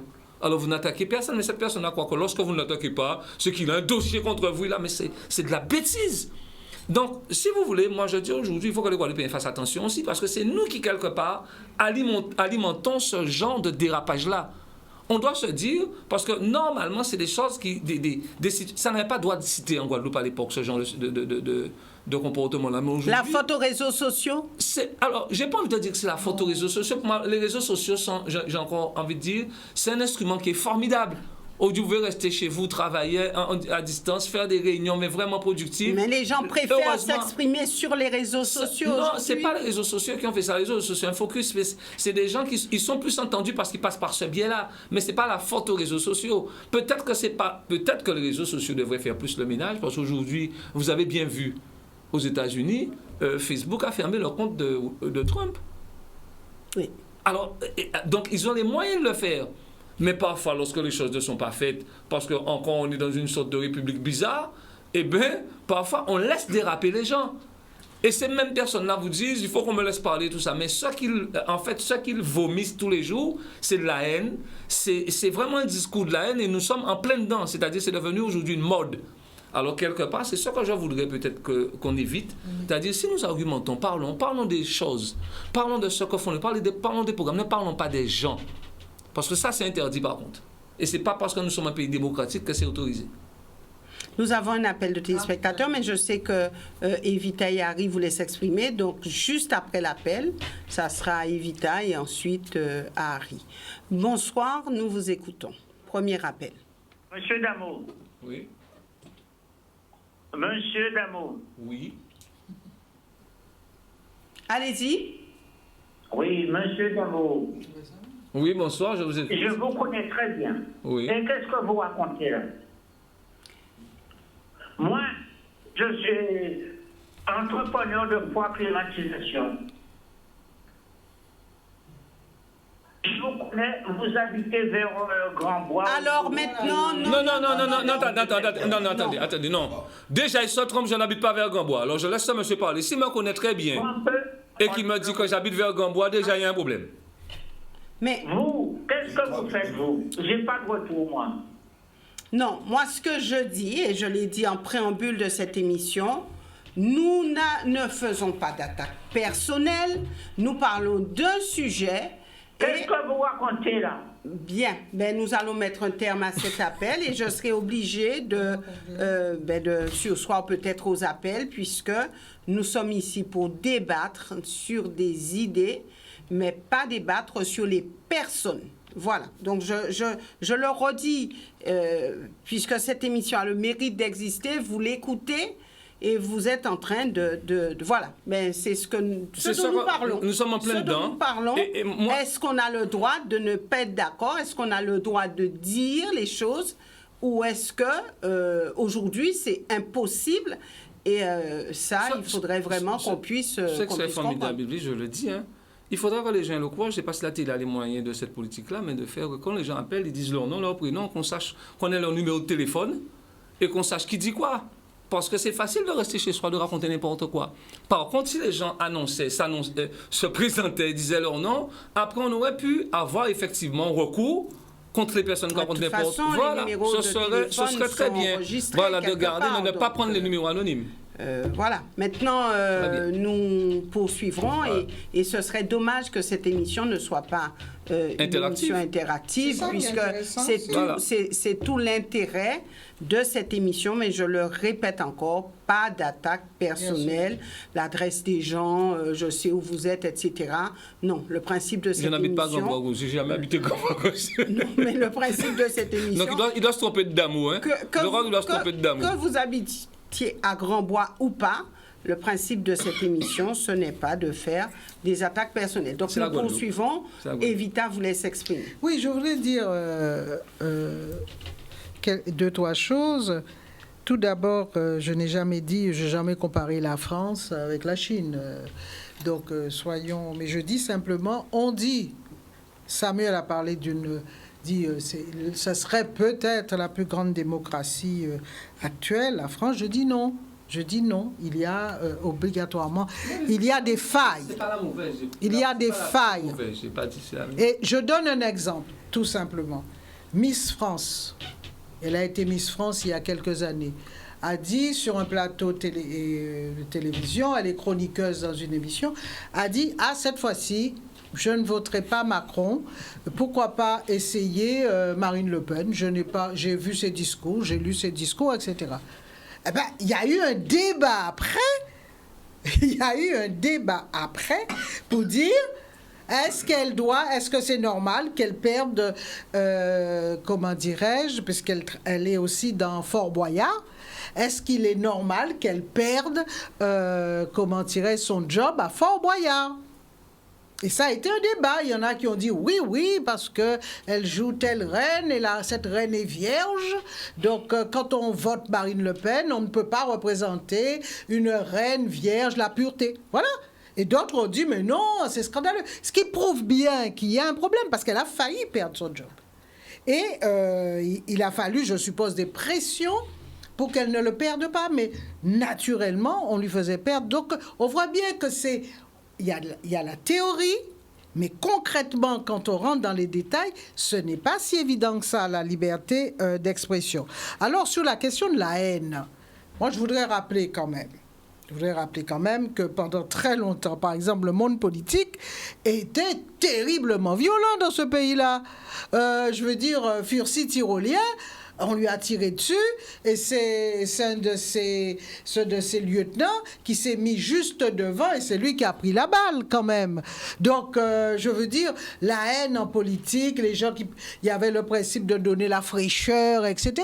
Donc, il y a toujours eu, comment dirais-je, une certaine haine. Bon. Alors, pour ceux qui ne connaissent pas, donner la fraîcheur, c'était fouetter les gens, leur donner une bonne leçon. Donc, la haine, moi, ce qui m'intéresse, et c'est ce qui je dis toujours, moi, ce qui m'intéresse, d'accord, il y a la haine. Au niveau, maintenant, c'est par les mots, on essaie d'abîmer les gens par les mots. Ça, c'est sûr. Mais, moi, ce qui m'intéresse, c'est d'expliquer pourquoi. Qu'est-ce qui se passe? Un Guadeloupéen ne se lève pas comme ça un bon matin et se dit, tiens, j'ai de la haine en moi. Il y a incontestablement une raison. Et c'est là que j'appelle nos psychologues et nos sociologues à travailler sur cette question. Parce que ça, c'est leur job. Savoir pourquoi il y a cette haine et qu'est-ce qu'on peut faire. Parce qu'on ne peut pas nier qu'effectivement, je l'ai dit au tout début, qu'il y a une violence qui a eu, et j'espère que le feu s'est quand même éteint, ou en train de s'éteindre, mais il y a une violence terrible qui a eu lieu justement dans ces face-à-face, pro-vax, anti-vax, pro-Macron, pro-Mélenchon ou pro-Marine Le Pen. Donc, moi, c'est vraiment ce qui m'intéresse, c'est comment regarder son frère guadeloupéen et se dire qu'est-ce qui se passe et comment on peut avancer. Voilà, nous repartons du côté du téléphone. Bonsoir, nous vous écoutons. Oui, bonsoir Madame Boisselet. Bonsoir Madame. Ah oui, bonsoir. Bonsoir tout le monde sur le plateau. Bonsoir. Je voudrais intervenir au monsieur qui est à côté de Madame Chevry pour lui dire que de toutes les façons, j'ai regardé l'émission. Ça fait 2 fois que je regarde l'émission. Il y a toujours quelqu'un, mais ce même quelqu'un qui sont toujours tendance de l'attaquer, de ne pas s'occuper de la personne. Et moi, j'aime bien vous écouter. Je prends l'écoute. J'aime bien apprendre à savoir des choses qui sont correctes. Justement, votre débat est très bien, mais par contre, ce que je voulais dire aussi, c'est que maintenant, là, actuellement, depuis le coronavirus, comme vous avez dit, tout le monde est vraiment divisé. Tout le monde est vraiment dans leur coin. Même dans la famille, il y a certaines personnes dans la famille qui se mettent à l'écart. Comme vous avez dit, il y a certains qui ont pris le vaccin, il y a certains qui n'ont pas voulu prendre. Mais ça n'empêche pas qu'on se voit, qu'on se parle par rapport à cela. Mais on débat dessus, on dit que oui, toi tu l'as pris, ça c'était ta décision. Mais moi, si moi je ne le veux pas, je ne le prends pas. Et il n'y a pas de discussion entre nous. Mais je vois qu'il y a des familles qui sont vraiment divisées à cause de ça. Et moi, en principe, quand vous dites ils ont brûlé la voiture, ils ont fait un tas de choses qui ne devaient pas se faire, moi je dis le monde est devenu à l'envers depuis le coronavirus. Tout a changé, tout est calme, on voit certaines choses qu'on n'a jamais l'habitude de voir et des choses qu'on entend, qu'on n'a jamais l'habitude d'entendre. Moi, je suis désolée, mais je ne sais pas dans quel monde on est maintenant. On n'arrive pas à comprendre qu'est-ce qui se passe, qu'est-ce qui nous arrive et tout ça. Voilà ce que j'avais à dire ce soir. Et je dis au monsieur de tienne compte de ce qu'il dit et de ne pas s'occuper à la personne qui l'attaque. C'est quelqu'un qui veut l'attaquer directement, pas Madame Chevry, pas l'autre monsieur, mais lui directement. Cette personne a quelque chose envers toi. Ne t'occupe pas. On vous écoute, moi je vous écoute, je suis couchée dans mon canapé, je vous écoute attentivement. Et très, très bien. Surtout Madame Chevry, elle est très belle. Elle a une petite bouche bien rose. Ça me fait plaisir de vous entendre. Et bravo à toi, Madame Boisselet. Vous cherchez à nous faire connaître pas mal de choses qu'on ne connaît pas. C'est super. Et bravo pour ton émission. Et dis aux gens, si vous passez ça, vous pas venir dire, pas prendre le téléphone, vous crier, mon embêté, vous laissez un bon monde pour tes paroles. Merci, madame. Okay, allez, merci beaucoup, madame. Bonne soirée. Et la vie continue. On ne s'arrête pas dessus. Merci beaucoup. Allez, merci. Bonne soirée à vous et bye bye. Merci, merci. Voilà, donc je sais qu'il y avait Harry qui voulait s'exprimer. Alors, bon, c'est vrai qu'on est on est tous d'accord sur un état de fait, c'est que on est dans une situation où beaucoup de gens ne disent rien, donc on parle de démocratie, beaucoup de gens ne disent rien parce qu'ils craignent des répressions sous une forme ou une autre, que ce soit dans notre environnement, que ce soit ceci, ou institutionnel des fois. Bon. Là, c'est plus grave. Mais, oui, c'est plus grave, mais ça existe. Vous savez, je vais vous dire une chose. Moi, je prends un exemple. En tant que chef d'entreprise, il y a plein de choses qu'il y avait à dire sur le business, et vous ne m'avez jamais entendu parler de ça ici. Pourquoi? Parce que je sais que les gens ont dit, ouais, mais enfin, c'est problème à mon dans l'argent. Donc je n'ai jamais parlé de ça. Mais ce qu'on ne sait pas, c'est qu'on a plombé souvent la Guadeloupe parce qu'on a plombé des affaires d'entreprise. De belles entreprises ont été flinguées. Des gens qui ont le sens du business ont été massacrés au niveau. On subit des choses extraordinaires. J'ai vu des situations que je me dis, mais des fois, mais comment quelqu'un peut même accepter ça et ne pas devenir violent? C'est institutionnel, des fois. C'est institutionnel. Mais on n'en parle jamais. Mais il y a de vrais scandales. D'ailleurs, je pense qu'on a découragé les gens à faire des affaires. L'affaire Soderac, qui en parle? Personne. Ça, on a vendu tout le patrimoine de gens qui ont signé des cautions parce qu'à l'époque, les Guadeloupéens ont voulu commencer à ouvrir leurs yeux et à dire, OK, je donne caution à un cousin qui monte une affaire. Après, on a pillé tous ces gens-là. On a bradé leur patrimoine. Donc, en définitive, mais ce débat-là, on n'arrive pas à l'avoir. Moi, on a essayé de mobiliser. Mais parce que ici, moi, je suis convaincu que c'est un débat que les gens n'entendront pas. Parce qu'ici, on a fait une vraie division, ici, entre le peuple guadeloupéen considère, quand on parle d'affaires, c'est notre monde. Ah, pas habitant nous, c'est habitant à mon agent, etc. Donc, ils ne rentrent pas dans ce débat-là. Et c'est pour ça que on n'a même pas... Moi, je me suis à l'époque, quand le scandale Soderac se lançait, moi, je sais que on a fait un truc pour des Martiniquais, chefs d'entreprise sont venus ici, on a fait une journée entière de discussion là-dessus. Comment riposter? Parce que c'était une vraie attaque, ce truc-là. Mais comment riposter? Moi, à un moment, je disais, je suis toujours contre les... Mais j'avais dit à un moment, il faut aller là où ça se passe, à ce dégât et de bloquer le processus. Et de dire, il faut donc trancher maintenant. Ça, c'est un cas très particulier. Mais ça a coûté très, très cher. Et ça coûte encore très cher à beaucoup de gens. Mais on n'en parle jamais. Parce que les gens ne se plaignent pas. Ils perdent tout leur patrimoine. Parce qu'il ne faut pas oublier une chose. Parce qu'ils ont peur. Mais parce que c'est même pas la peine d'en parler. On ne peut pas parler de choses comme ça. Si vous êtes dans les affaires, vous venez de ça. Mais bien sûr. Vous êtes un voleur par définition. Mais par définition, vous êtes dans les affaires. Donc vous êtes un voleur, on ne voit pas. C'est pas la peine de parler de ça. Ça ne marche pas. Voilà, il a raison. Mais c'est comme ça. Et ça qu'il dit, c'est tellement grave. C'est tellement grave. Que ça a des répercussions des années durant, des décennies. Mais bien sûr. Puisque lorsque vous avez aidé quelqu'un, imaginez, parce que ce sont des choses contemporaines, ça arrivait hier. Mais oui. Imaginez-vous, vous prenez vos économies, vous aidez un parent, vous aidez un ami, et qu'on vous fait ça. Autant de personnes qui ont vécu ça, c'est autant de personnes qui ne vont jamais retenir dans les affaires. Et tous les gens autour d'eux. Et tous les gens autour d'eux. Conclusion, on a divisé le peuple au niveau des affaires ici avec cette affaire Soderac. Absolument. Et je vous dirai, cette affaire-là est complexe. Alors, avant de poursuivre, nous irons du côté d'une page de publicité. Et puis, nous reviendrons avec vous et aussi avec des appels de téléspectateurs. À tout de suite. Voilà, nous revenons en plateau et nous irons tout de suite du côté du téléphone et je reviens avec vous.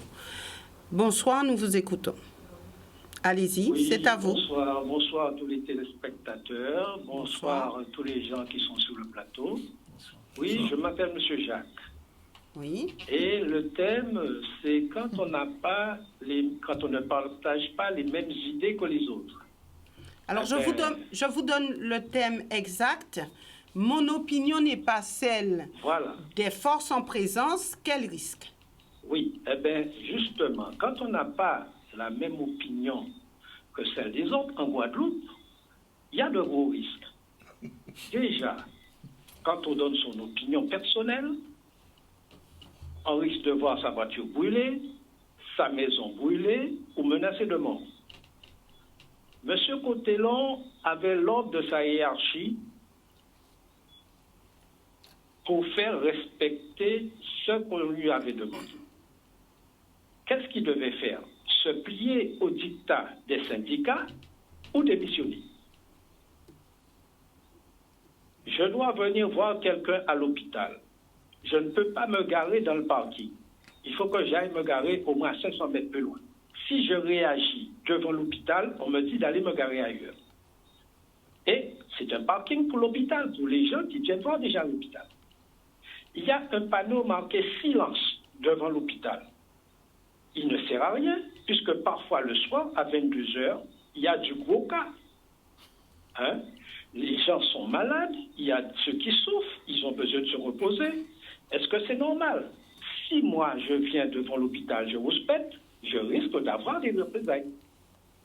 Donc, moi, je dis qu'en Guadeloupe, on est arrivé à un point où il n'y a plus de respect. Chacun fait ce qu'il veut. les autorités même, ils sont impuissants. Parce que vous ne pouvez pas me dire, il n'y a pas de place dans le parking, les gens se mettent sous la chaussée. Hein? Et on circule très très mal devant l'hôpital. Admettons, vous, je viens dans votre émission, j'arrive, il faut porter le masque.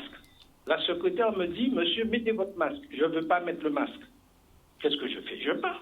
Il y a un règlement, il faut respecter le règlement. Donc moi, je dis qu'on marche sur la tête. Parce que vous n'êtes pas d'accord pour un vaccin. OK, vous allez faire quelque chose d'autre. En attendant que les choses changent, peut-être on va vous réintégrer. Hein? Mais il ne faut pas critiquer celui qui donne des ordres. Admettons, je suis représentant syndical. Je suis contre les donnes de ma direction. Peut-être pas tous, mais si je viens discuter pour 10 points, hein, vous ne me donnez pas les 10 points, j'appelle tout le monde à se mettre en grève. Non, je viens pour 10 points, vous me donnez 6 points, je retourne vers ma base, je dis, bon, voilà, on me donne 6 points, qu'est-ce qu'on fait? On fait un vote à main levée déjà. C'est ce qui ne se fait pas en Guadeloupe. On fait un vote à main levée et c'est la majorité qui l'emporte. Ici, ça ne se fait pas. Dès que le syndicat retourne à la base, nous avons bloqué. Ça ne doit pas se faire. Et en plus, on n'a pas le droit d'empêcher les gens qui ne sont pas d'accord d'aller travailler. Si c'est en métropole, il y a les RG devant le bâtiment, devant l'entrée du bâtiment, et ils prennent des photos et vous êtes convoqués directement au commissariat. Et c'est votre hiérarchie syndicale qui viendra vous défendre. Parce que personne, même les adhérents, ne sont même pas au courant. Hein? Donc, il faut qu'on arrête. Parce que sinon, la Guadeloupe ira très très mal et il y aura des heurts entre Guadeloupéens. Et écoutez bien ce que je vous dis et faites très attention. Merci.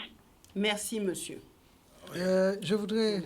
C'est possible de répondre 1 minute? Oui. Oui, parce que je voudrais simplement répondre que j'ai bien écouté ce que monsieur dit et que si effectivement on ne sait pas exactement tout ce qui s'est passé au CHU, on peut tenir ce genre de discours. Je lui dirais simplement tout d'abord que le directeur de l'hôpital de Martinique n'a pas eu du tout la même politique que celle de monsieur Cotellon. Donc il n'y a pas de fatalité.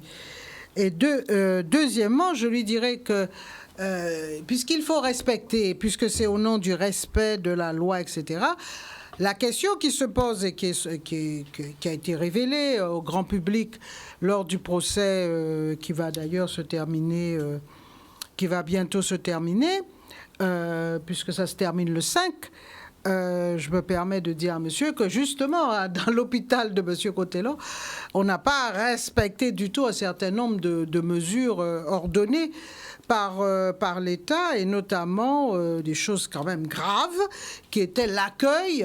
On demandait que l'accueil des gens qui avaient le Covid soit complètement différent de l'accueil des gens qui n'avaient pas le Covid. Et ça n'a jamais été respecté. On trouvait dans la même chambre, je viens de le dire, quelqu'un qui a le Covid et quelqu'un qui l'a pas, etc. Donc, je veux dire, il y a eu énormément de non-respect de mesures de l'État. Donc, on ne peut pas en même temps dire, voilà, l'État a dit ça, il faut obéir, et alors que justement, dans le propre hôpital, dans le CHU, il n'y a pas eu de respect. Et troisièmement, monsieur, je pourrais rester longtemps, mais ce n'est pas vraiment le débat. Troisièmement, monsieur a parlé du BIC. Alors, le BIC à Résistance, sauf erreur de ma part, qui était dans le parking même du CHU, a été écrasé. Donc, le BIC s'est reporté sur le bord de la route. Mais c'est bien ce que le téléspectateur disait, le parking. Ben oui, mais le BIC était dans le parking aussi, à l'intérieur. Oui. Donc c'est ça de quoi il parle, parce que le BIC était dans le village de Résistance et avait lieu dans le parking même quand on rentre dans l'hôpital. À droite. Voilà, il y a un grand parking. Et là, le BIC se retrouve maintenant... à l'extérieur. À l'extérieur. Non, il y a eu beaucoup de choses terribles qui se sont passées. Et il y aura d'ailleurs, je pense, il y aura des plaintes, hein, parce qu'il y a eu des choses d'une gravité sans nom qui se sont passées, parce que justement, on n'a pas respecté les mesures. Donc, je ne pense pas que ce soit un bon exemple qui vient d'être donné. Harry, et puis Samuel. Messieurs, alors là, on est dans le vif du sujet. Et c'est là où, finalement, je trouve que notre situation, on est très mal embarqué. Voilà, parce que pour moi, c'est vrai, ce qui vient de se passer est pour moi historique. On a été piégé par tout et son contraire.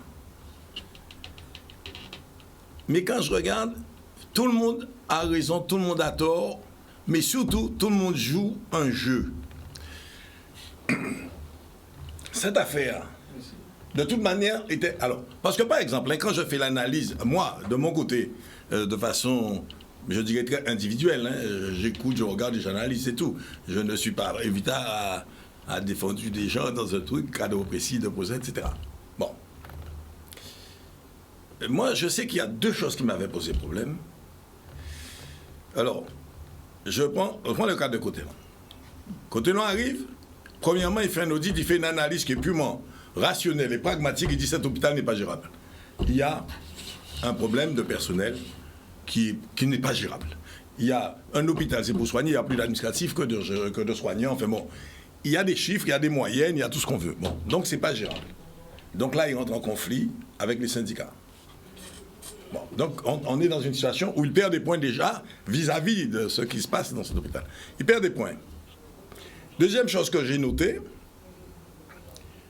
à un moment, je vois on a fait circuler un sorte de vidéo où il disait qu'il n'y a pas d'hôpital militaire.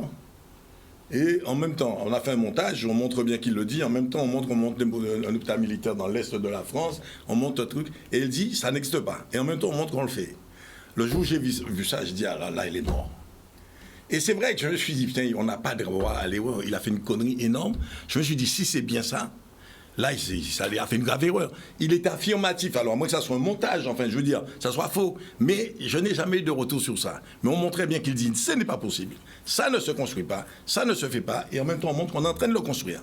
Ça, je dis, bon. Mais effectivement, vu le début, on est en situation conflictuelle où chacun essaie de piéger l'autre, finalement. Bon. Ensuite, on se retrouve après dans ce conflit de loi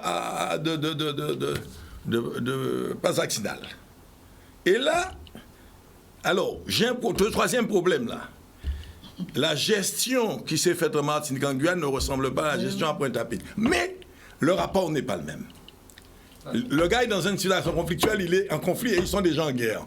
Donc la suite continue. C'est une guerre qui continue. Et ça a manqué de bon sens de tous les côtés. Et c'est là où je vous dirais, on parle de... C'est vrai que quand on réfléchit, régulièrement, je me dis, Ariane Stade, ferme ta gueule et reste chez toi. Ah! Mais bien sûr. Reste chez toi. Mais bien sûr. Oui. Je me dis, Ariane Stade, ferme ta gueule, reste chez toi. Ça te rapporte rien. Mon grand-père n'a pas arrêté de me dire ça, et jusqu'à 2014 qu'il meurt. Il m'a dit, qu'est-ce que tu te merdes à vouloir entrer dans les deux? C'est quoi ton truc? Tu gagnes ta vie, c'est pas ça qui te fait gagner. Ta vie, c'est ton travail. Parce que c'est compliqué. Et c'est compliqué. Et je dis... Pour moi, je disais que c'est la dernière. Mais bien sûr, mais regardez toute l'histoire. Et ce qui est dramatique, je reprends cette histoire-là de A à Z. Tout le monde a tort, tout le monde a raison. Parce que chacun a une raison. Chacun a raison quelque part. Et moi, j'en ai marre de ce système parce qu'on est tout le temps dans cette situation. Et c'est pour ça qu'on finit par presque s'entretuer. Tout le monde a raison. Tout le monde a tort. Donc, parce qu'en réalité, personne ne s'assied et personne ne cherche à trouver une solution de sortie. Parce que le principe n'est pas de dire trouvons une solution de sortie. Le principe, chacun doit gagner. Je veux dire, il y a un problème sérieux. Je vais dire une chose qui va me faire... Alors là, on va me fusiller. Je n'ai jamais trouvé normal que des syndicats imposent la gestion dans les collectivités. C'est pas un boulot de syndicat. Qu'on balance des grèves dans les communes pour faire embaucher des gens à outrance, etc. Ça paraît humain. Alors chaque fois qu'on écoute, on est content. Celui qu'on embauche, il doit être content. Mais qu'est-ce que ça coûte en déstabilisation collective? Un pays, c'est une collectivité. C'est un ensemble de collectivités. Ça se gère de façon cohérente, globale. Or, nous sommes depuis des décennies sujets à des conflits où on impose. Je me demande tout le temps, qui dirige la Guadeloupe? Qu'est-ce qui fait fonctionner la Guadeloupe? Qu'est-ce qui a le pouvoir en Guadeloupe? Alors finalement, quelque part, quand je regarde bien, Tout le monde a l'impression de faire et tout le monde démissionne. Parce que quelque part, tout le monde sont bien contre, on ne peut pas régler le problème. Mais pendant ce temps, eh bien, la Guadeloupe est en pleine dérive. On parlait de démocratie tout à l'heure. Je pose la dernière question et je crois que j'aurai fini.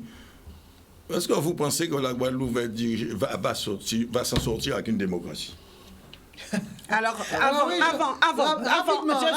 sais que vous voulez bien vous exprimer, rapidement, mais ça fait un moment que nous avons des spectateurs en ligne, mais vous pourrez revenir. Tenez bien le fil de ce que vous avez à dire. Bonsoir, nous vous écoutons. Oui, bonsoir. Merci de me permettre de m'exprimer. Bonsoir pour tous les intervenants sur le plateau. Bonsoir, monsieur. Je vous écoute religieusement avec beaucoup d'intérêt. Et je me pose une question simplement. Qu'est-ce qui nous fait peuple en Guadeloupe? Qu'est-ce qui nous fait peuple? Qu'est-ce qui nous fait? Et quand on aura répondu à cette question-là, quel est l'intérêt de la Guadeloupe? Je vous prends des exemples précis. Vous parlez de l'hôpital de M. Cotellon. Il est cadre supérieur. Il a une feuille de route. Il répond aux objectifs de sa hiérarchie. On lui dit, c'est où vous acceptez de répondre à votre hiérarchie, ou si vous êtes Guadeloupéen, vous raisonnez en tant que Guadeloupéen. OK? Vous prenez les autres administrations. Moi, je suis un ancien cadre supérieur de la Poste, la Banque Postale. Qu'est-ce qui se passe? Posez-vous bien la question. Tous les cadres supérieurs antillais qui occupent une responsabilité en Guadeloupe sont détruits par leurs propres compatriotes. Et qu'est-ce qui se passe? Le pouvoir métropolitain a bien compris. Chaque fois qu'on vous enverra un compatriote, ils savent très bien qu'au bout de 2 ans, ça va exploser. Et puis qu'est-ce qu'il va envoyer? Il vous enverra un métropolitain pour gérer la Guadeloupe. Et c'est comme ça pour tous les corps de métier. Autre chose, moi j'ai eu à discuter avec les syndicats. J'ai subi des menaces. Ma famille, mes enfants. Aujourd'hui en Guadeloupe, c'est la loi de la menace. C'est où vous acceptez, où on vous menace. Il n'y a pas de discussion possible. Le jour où le Guadeloupéen comprendra à discuter entre nous, à savoir ce qui nous fait peuple, nous allons évoluer. Mais aujourd'hui, ça n'est pas le cas. Apprenons à nous entendre, à nous écouter, à analyser, à se dire qu'est-ce qu'on veut pour cette chère Guadeloupe? Qu'est-ce qu'on laisse à nos enfants? Est-ce qu'on donne la possibilité à nos enfants d'avoir envie de revenir? Vous avez tous des enfants, peut-être qu'ils sont hors du département. Est-ce qu'ils ont envie de revenir? Ils vous disent, c'est pour ça? Non. Aujourd'hui, nos politiciens, un exemple de lâcheté des politiciens. Il y en a qui ont défendu Marine Le Pen. Il y en a qui ont défendu Mélenchon. Mais ceux qui étaient pour Macron, qu'est-ce qu'ils ont dit? Vous les avez entendus? Pourquoi ils ne sont pas intervenus? Ces politiciens-là, pourquoi ils n'ont pas défendu Macron? Pourquoi? Parce qu'ils vous disent en catimini, à moins, en TPR, on va pas intervenir. Voilà dans le climat dans lequel on se trouve en Guadeloupe. Je vous écoute sur le plateau avec beaucoup d'intérêt et je voudrais sincèrement, calmement, que nous, Guadeloupéens, nous puissions nous dire qu'est-ce qu'il nous faut pour avancer. Nous avons besoin de politique. Nous avons besoin d'entrepreneurs. Nous avons besoin d'étudiants. Nous avons besoin de jeunes, d'accord, pour faire évoluer ce pays. Aujourd'hui, force est de constater que ça n'avance pas. Je ne saurais vous dire qui a tort, qui a raison. Un exemple très simple, hein, très simple. Pourquoi la Martinique est différente? Parce que quand il y a un Martiniquais, je vous dis ça du fond du cœur, quand il y a un Martiniquais qui postule pour un poste, il est défendu par l'ensemble des Martiniquais. Et le Guadeloupéen, ça n'est pas ça du tout. Nous avons politique à Panchou, pour nous Panchou un tel, pour nous ceci, pour nous cela. Voilà la réalité du pays. Et ce que je voulais vous dire avec beaucoup d'émotion, avec beaucoup de sincérité, et j'ai vous posé la question, je me dis, je ne désespère pas, mais je pense que tous à notre niveau, chacun à son niveau, dire la vérité au peuple guadeloupéen. Dites-leur, quand vous occupez tel poste, vous avez le devoir de faire ceci, quand vous occupez telle fonction, ceci, vous êtes patron d'entreprise.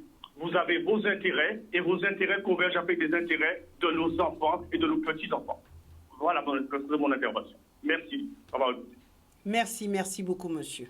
Alors, il y avait 2 interventions. Evita, Samuel. Alors, je voudrais tout d'abord dire, et ça, M. Cotellon ne l'a pas nié au procès, qu'au début, les rapports étaient très bons, étaient excellents. Parce que les syndicats attendaient avec impatience que justement l'arrivée de Cotellon. Et il a dit que les rapports étaient bons. Et même, j'ai bien pu comprendre qu'il y a eu, les syndicats ont fait en fonction justement de tout ce qui manquait. Parce qu'on parle comme ça de l'hôpital, etc. Il faut dire que dans un certain nombre de services, et ça ressort de manière très claire du dossier, il manquait non seulement du personnel, mais manquait du matériel. Et il y a eu 5 grèves qui ont été faites afin d'obtenir ça.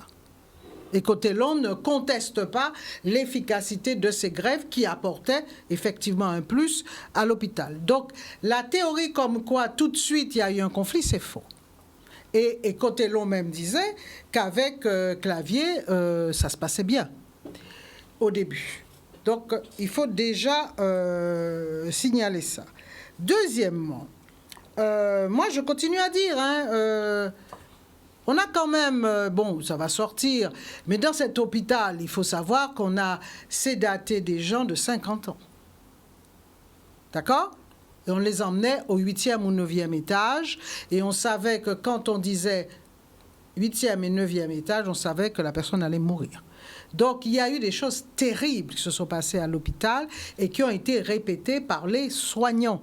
Et ça va, obligatoirement, il y aura des conséquences. Des soignants qui ont accepté de reconnaître qu'ils ont piqué des gens. Sous l'ordre des médecins, ils ont piqué des gens.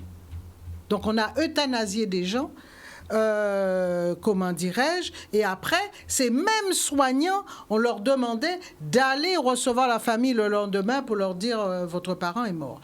Et il y a eu une intervention de... Donc, ce que vous êtes en train de dire, que les soignants ont piqué des gens, ah oui, non, mais ils l'ont dit. On leur a donné l'ordre, il y avait un cocktail... tuer des gens. Ben oui. Mais c'est ça la réalité, ça a été dit par des soignants. Donc il faut arrêter de faire, il faut dire les choses. Donc je ne supporte pas qu'on puisse parler comme ça de l'hôpital, on n'aime pas tel. Non, les soignants l'ont dit. Et le psychiatre très brillant, en la personne de M. Doré-Samy, je lui ai posé la question, puisqu'il les traite, etc., et je lui ai dit, pensez-vous qu'ils pourront un jour, comment pourront-ils s'en sortir de ça, de cette culpabilité? Il y en a qui ont pleuré. Et il a dit, il y en a, je pense qu'ils ne s'en sortiront jamais. Donc, attention, quand on parle de l'hôpital, c'est quelque chose de très, très délicat et de très douloureux. Donc, non, juste, je termine et c'est fini. On parle là de, comment dirais-je, donc, ce qui s'est passé, Harry l'a dit, je l'ai dit, Martinique, Guyane, ça n'a pas été traité de la même façon, donc on ne peut pas dire simplement il a une feuille de route. Bon, je n'en dirai pas plus parce que ma plaidoirie aura lieu le 5, ainsi que celle des autres, et il y a des choses, évidemment, qu'on développera. Mais non, mais là, c'est pas... Non, parce que je ne parlerai pas de ça. Non, je ne parlerai pas de... Non, mais tu as déjà soit trop dit, soit pas assez dit. Moi, Non. Moi, je dis que puisqu'on parle... Ben non, parce que je ne pensais pas du tout parler de M. Cotellon, il faut...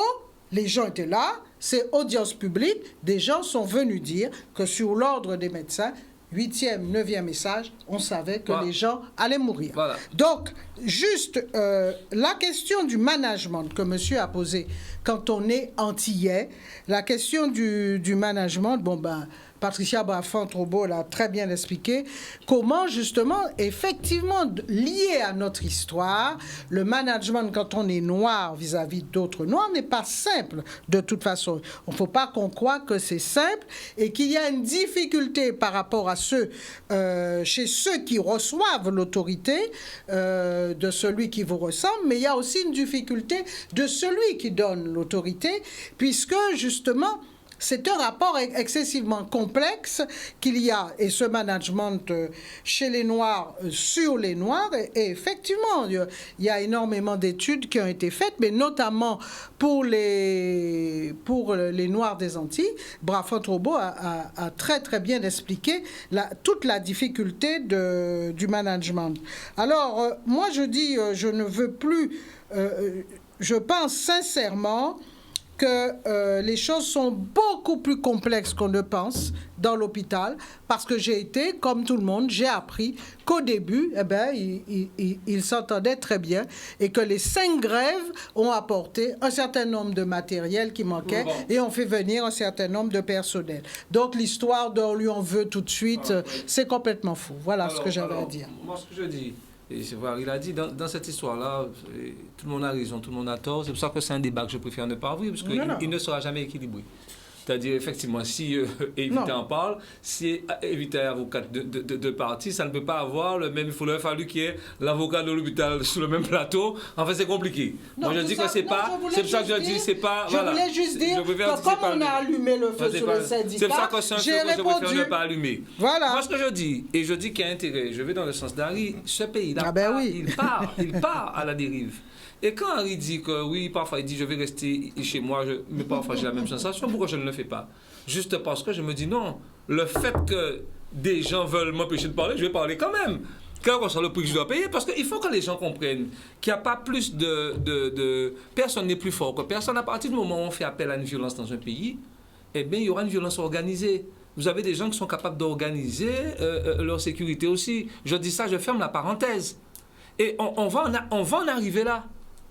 Et une fois, je disais, lorsqu'on voit comment le pays fonctionne, forcément, on va vers ça, on tend vers ça. Et je ne vais pas nommer de nom, mais je me souviens très très bien que pendant le conflit, je suis sur un groupe de 257 personnes. Bon. On me dit qu'il y a une avocate qui a été attaquée. Mais la manière dont on dit ça, c'est clair que c'est comme si on savait déjà qui l'avait attaqué. On savait déjà. Alors moi, dans ma grande... je dis non, il faut savoir quand même raison garder. Et je dis juste que, mais attendons l'enquête, puisqu'on ne sait pas encore. Ce que vous dites là, ça peut ne pas être ça aussi, puisque c'est quelque chose qui s'était fait le jour même. Mais tout de suite, ceux qui avaient posté en disant, voilà, on a fait ça, ça devrait redresser, parce qu'elle est contre, c'est parce que machin lui fait ça, avaient posté déjà pour dire, voilà, ceux-là désignaient déjà les acteurs, alors que l'enquête n'est même pas recommencée. Alors moi, dans ma logique, je dis, non, mais je joue le températeur, le modérateur, et je dis, attendez, vous savez, et l'avocate qui m'envoie un message enflammé le lendemain pour me dire, voilà, mais comment tu as pu dire ça sur moi, sur les réseaux et tout ça? Alors je lui explique chronologiquement, je lui dis, non. Alors je te renvoie la copie de ce que j'ai dit. J'ai pas dit, je n'ai jamais dit que tu n'as pas été agressif. J'ai dit tout simplement que les acteurs désignés ne l'étaient pas encore au regard de la loi. Est-ce que j'ai dit? Et par contre, si tu veux qu'on fasse... Mais par contre, je sais que cette personne-là ne m'a plus à la bonne. Mais qu'est-ce qui s'est passé, Iblis? Cette avocate-là n'est pas sur les réseaux, sur mon groupe. C'est souvent qu'on parle à partir d'un groupe. Vous commentez quelque chose, tout de suite, vous avez des bonnes âmes qui n'ont que ça à faire, de faire partir des rumeurs, mais on arrive à ce stade-là. Et j'ai envie de vous dire, c'est pas forcément n'importe... Vous savez, dans un pays, il y a toujours... Moi je me dis parfois, lorsque vous regardez ce qui s'est passé en Haïti, lorsque Duvalier a voulu prendre le pouvoir, il s'est débarrassé un peu des intellectuels. Il laisse Slimaniga et compagnie et tout. En Guadeloupe, vous n'êtes pas obligé de faire ça. Hein? Parce que ce sont les intellectuels même qui vont contribuer au désordre. Quand je dis ça, je sais exactement ce que je dis. C'est-à-dire, dans toutes les strates de la société, vous avez des gens qui ont intérêt, je ne sais pas pourquoi, à ce qu'il y ait un désordre dans ce pays-là. Ils ne vont jamais chercher à mettre un bémol, ils ne vont jamais chercher à pacifier les rapports, ils vont toujours chercher à faire passer leurs... Comme si, j'ai l'impression qu'il y a des gens qui se nourrissent, en Guadeloupe, du désordre que peut créer une telle situation. Et c'est là que c'est grave. Parce que ça m'arrive d'avoir parfois, de par mes relations, j'ai parfois 2 personnes. Je ne prendrai pas de nom, mais si je peux écrire un bouquin sur ça. Vous avez 2 personnes qui ont un conflit, mais le conflit, quand vous regardez le contenu du conflit, il n'y a rien.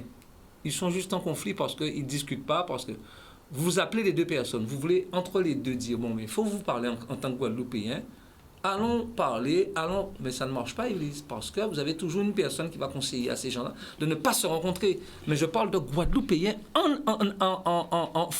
qui ont quelque part des postes qui les obligent à parler pour le pays.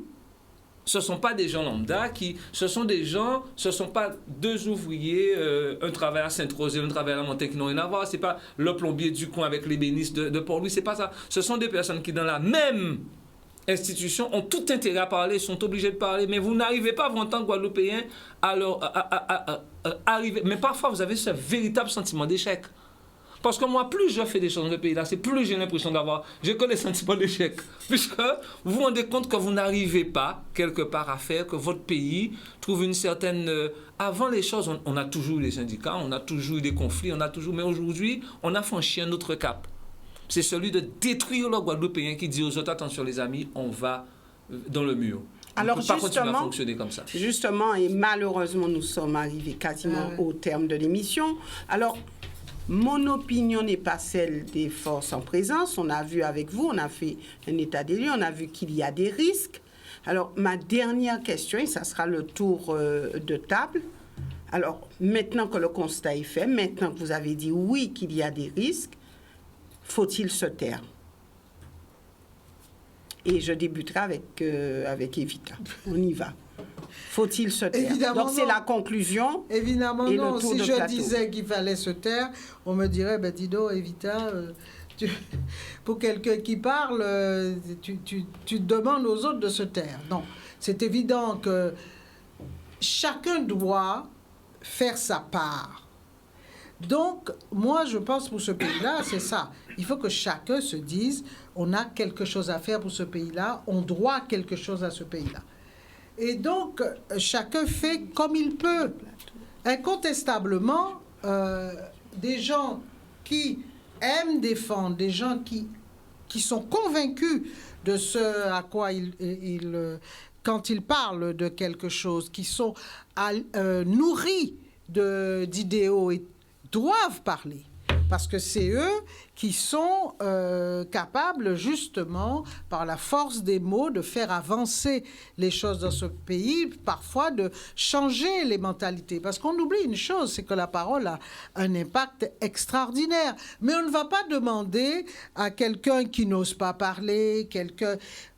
comment dirais-je, obligatoirement, quelqu'un de timide, quelqu'un qui n'est pas sûr de lui, quelqu'un qui a un problème d'estime de soi, de se mettre à parler. Donc, chacun fait sa part, mais il pourra faire, par exemple, d'autres choses que les actions liées à la parole. Il pourra faire d'autres choses qui seront aussi efficaces. Alors, l'essentiel, c'est ça pour moi. C'est justement faire sa part et toujours se souvenir que quand on parle de violence, il y a toujours différents types de violences. Et je trouve insupportable qu'on ne parle que d'une forme de violence, alors que des gens peuvent subir des violences symboliques terribles pendant des années et des années. Merci. Alors, je vous demande un exercice vraiment difficile, puisqu'il faut vraiment qu'on puisse terminer cette émission. Il y a un programme juste après. Alors, Samuel, mais vraiment en une phrase. Faut-il se taire? Il ne faut pas se taire, tout simplement parce qu'on n'a pas le droit de se taire. Nous sommes presque des messagers de quelque chose, puisque nous sommes des gens de la société civile qui avons, quelque part, les élus n'ont pas toutes les responsabilités. La société civile a cette responsabilité-là, donc on est obligé de continuer à parler pour pouvoir informer le peuple, pour pouvoir appeler les autres Guadeloupéens justement à trouver d'autres solutions à leurs conflits. Merci. Et rapidement, mais vraiment en une phrase, Harry, c'est un exercice difficile, je sais. Je ne vais pas me taire. Je considère qu'il y a un rôle principal aujourd'hui. Le monde syndical guadeloupéen doit évoluer, doit avancer et doit revoir les choses. Je peux dire ça et vous voulez, j'en suis convaincu parce que c'est la base du devenir de ce pays-là. Merci Harry, merci à vous d'être venu comme à l'accoutumée au sein de cette émission Que les choses soient dites. Juste un rappel du mail, que les choses soient dites, @gmail.com. Donc vous pouvez, si vous voulez participer à l'émission ou si vous voulez nous faire des propositions, n'hésitez pas, ou des réactions, n'hésitez pas à partir de ce mail, que les choses soient dites, @gmail.com. Merci à tous et excellente soirée.